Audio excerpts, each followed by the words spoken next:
Pemerintah Kota Palembang menerapkan aturan baru terkait absensi pegawai aparatur sipil negara atau ASN dan tenaga honorer.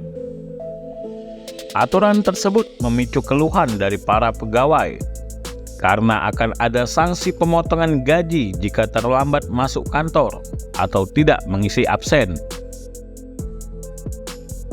Menurut aturan tersebut, setiap 1 menit keterlambatan akan dikenai potongan gaji sebesar Rp75.000 dan jika tidak mengisi absen sehari penuh, potongan gajinya bisa mencapai Rp150.000.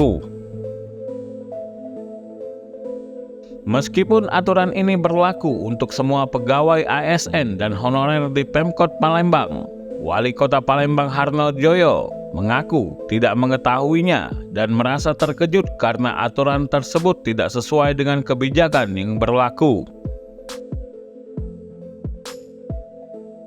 Sementara itu, Kepala Badan Kepegawaian dan Pengelolaan Sumber Daya Manusia atau BKPSDM Palembang, Riza Falepi mengklaim bahwa aturan absensi ini tetap fleksibel dan mempertimbangkan halangan yang membuat pegawai tidak dapat hadir, seperti sakit, tugas kerja, atau faktor lainnya. Sanksi pemotongan gaji juga melalui tahapan dan proses, termasuk peringatan dan teguran dari pimpinan sebelum dilakukan pemotongan gaji.